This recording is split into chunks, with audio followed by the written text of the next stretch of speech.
Chapter 11 પુષ્ઠફળ અને ઘનફળ. આ વિડીયોમાં આપણે સ્વાધ્યાય 11.1 ના દાખલા નંબર 5 થી 8 જોઈશું.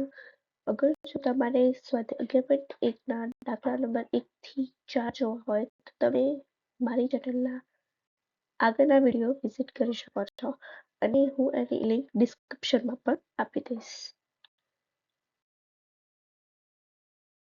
દાખલા નંબર 5. જેની ઊંચાઈ 8 મીટર અને પાયાની ત્રિજ્યા 6 મીટર હોય તેવા શંકુ આકારના તંબુ બનાવવા માટે 3 મીટર પહોળી કેટલી તાડપત્રી જરૂર પડે?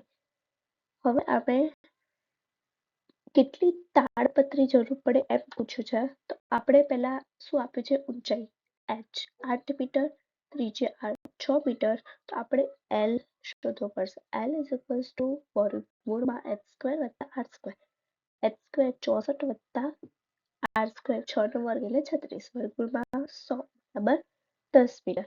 હવે તંબુની વક્ર સપાટીનું ક્ષેત્રફળ આપણે એટલા માટે શોધવું પડે કેમ કે અહીંયા કીધું છે કે 3 મીટર પહોળી કેટલી તાડપત્રી જરૂર પડે.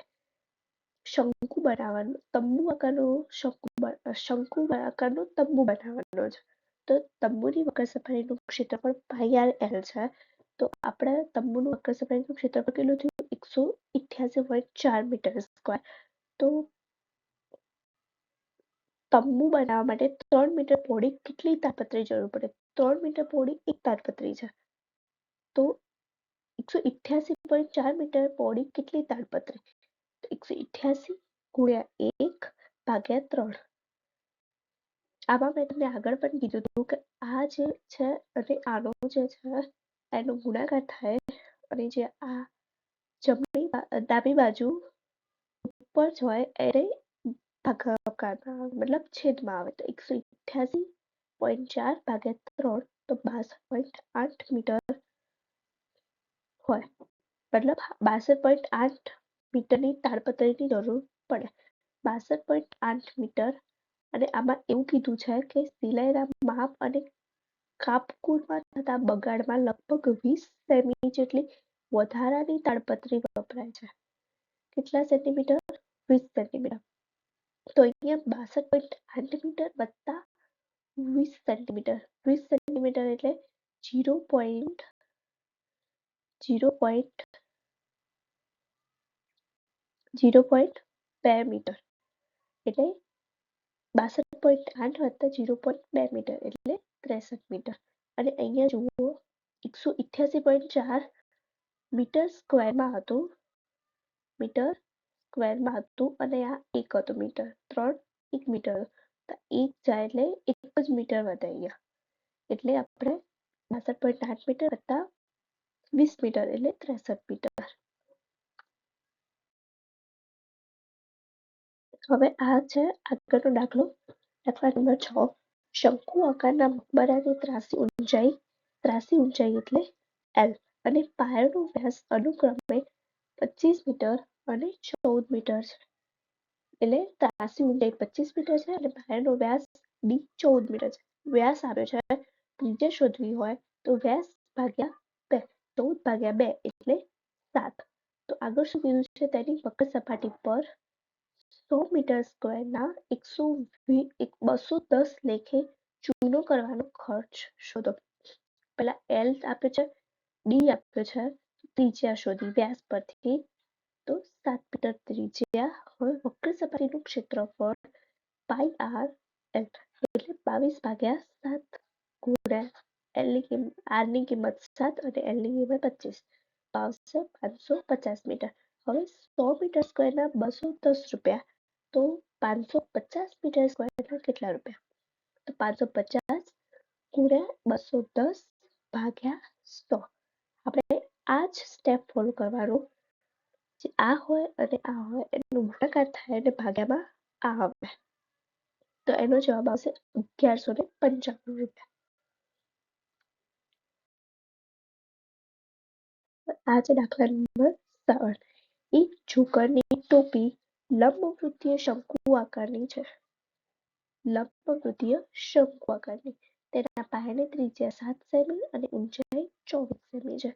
આવી 10 ટોપી બનાવવા વપરાતા કાગળનું ક્ષેત્રફળ શોધો. તો પહેલા આપણે એક ટોપી બનાવવા માટે વપરાતા કાગળનું ક્ષેત્રફળ શોધીશું. પહેલા ત્રિજ્યા, ઊંચાઈ, તો ત્રિજ્યા ઊંચાઈ આપી છે તો h આપેલો છે તો l શોધવાનો છે.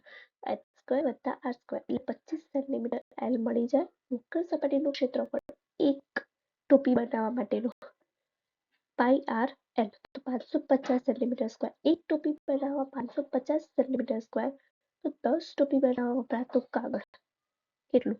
550 × 10. જો અહીંયા શું કીધું છે? આવી 10 ટોપી બનાવવા માટે વપરાતા કાગળનું ક્ષેત્રફળ શોધો. આપણે શું શોધ્યું? એક ટોપી બનાવવા માટે વપરાતા કાગળનું ક્ષેત્રફળ. વક્ર સપાટીનું ક્ષેત્રફળ શોધ્યું. એક ટોપી બનાવવા 550 સેન્ટીમીટર સ્ક્વેર હોય, આ 10 ટોપી બનાવવા માટે વપરાતા કાગળનું ક્ષેત્રફળ કેટલું? તો 10 × 550 ભાગ્યા 1 એટલે 550 × 10 એટલે 5500 સેન્ટીમીટર સ્ક્વેર. આ છે આજનો દાખલો. એક બસ સ્ટોપને રોડના બાકીના ભાગથી જુદો પાડવા ફરી ઉપયોગમાં લઈ શકાય તેવા કાર્ડબોર્ડથી 50 પોલા શંકુ બનાવ્યા છે. કેટલા બનાવ્યા છે? 50. પ્રત્યેક શંકુ મતલબ એક શંકુનો પાયાનો વ્યાસ છે 40 સેન્ટીમીટર, ઊંચાઈ છે 1 મીટર. જો પ્રત્યેક શંકુના બહારના ભાગને રંગવાનો ખર્ચ 1 મીટર સ્ક્વેરના લેખે 12 રૂપિયા, તો બધા જ શંકુ રંગવાનો કુલ ખર્ચ શોધો. જો અહીંયા પાયાનો વ્યાસ આપ્યો છે તો પહેલા આપણે ત્રિજ્યા શોધવી પડશે. અહીંયા ઊંચાઈ આપી છે h, તો ત્રાસી ઊંચાઈ પણ શોધવી પડશે. જો પહેલા વ્યાસ d 40 સેમી, ત્રિજ્યા r, d ભાગ્યા 2 એટલે 0.2 મીટર. આના થાય 20 સેન્ટીમીટર. ઊંચાઈ h 1 મીટર. અહીંયા ઊંચાઈ h મીટરમાં આપી છે તો આપણે r ને પણ મીટરમાં ફેરવી કાઢ્યું. તો l બરાબર h² + r². આ સૌથી વધારે ધ્યાન આપવાનું, બધાના એકમ સરખા જ હોવા જોઈએ. જો વ્યાસનો એકમ સેન્ટીમીટર હતો તો આપણે એની ત્રિજ્યા સુધી સેન્ટીમીટરમાં પણ એને મીટરમાં કન્વર્ટ કરી દીધી, કેમ કે ઊંચાઈ મીટરમાં હતી. તમે આ ઊંચાઈ પણ સેન્ટીમીટરમાં ફેરવી શકો છો. l ની કિંમત આવશે 0.2 મીટર. પણ અહીંયા જો તમે આને સેન્ટીમીટરમાં ફેરવશો તો વર્ગમૂળમાં જે આવશે એનું મૂલ્ય તમને નહીં ખબર પડે. અહીંયા આપ્યું છે કે 1.04 ના 1.02 લો, એટલે આપણે અહીંયા સેન્ટીમીટરનું મીટરમાં ફેરવ્યું. હવે શંકુની વક્ર સપાટીનું ક્ષેત્રફળ πr l 314 × 0.2 × 1.02. તો હવે આપણે અહીંયા બધું દશકમાં ફેરવી કાઢ્યું. 314 ભાગ્યા 100, 2 ભાગ્યા 10 અને 102 ભાગ્યા 100. અને આપણે આનું સાદુરૂપ આપીએ તો એનો આન્સર આવશે 0.40 મીટર સ્ક્વેર. હવે આ આવ્યું એક શંકુની વક્ર સપાટીનું ક્ષેત્રફળ. પણ આપણે અહીંયા કેટલા હતા? 50 પોલા શંકુ. તો એક શંકુની વક્ર સપાટીનું ક્ષેત્રફળ 0.640 મીટર સ્ક્વેર. 50 શંકુની વક્ર સપાટીનું ક્ષેત્રફળ કેટલું? 50 × 0.640 એટલે 32 મીટર સ્ક્વેર. હવે 1 મીટર સ્ક્વેરના કેટલા હતા? 12 લખીએ તો બધા જ શંકુ રંગવાનો કુલ ખર્ચ શોધવાનો હતો. તો 1 મીટર સ્ક્વેરના 12 રૂપિયા. તો બધા જ શંકુનું કેટલું હતું? વક્ર સપાટીનું ક્ષેત્રફળ 32 મીટર સ્ક્વેરના કેટલા? 32 × 12 એટલે 384 રૂપિયા આશરે. જો તમને આ દાખલામાં કે આગળના કોઈ પણ દાખલામાં કંઈ પણ ના સમજાય તો તમે મને કોમેન્ટ કરીને જણાવી શકો છો. હું જરૂરથી તમને રિપ્લાય આપીશ. અને જો તમને આ વિડીયો ગમ્યો હોય તો લાઈક, શેર અને મારી ચેનલને સબસ્ક્રાઈબ જરૂરથી કરજો. Thank you.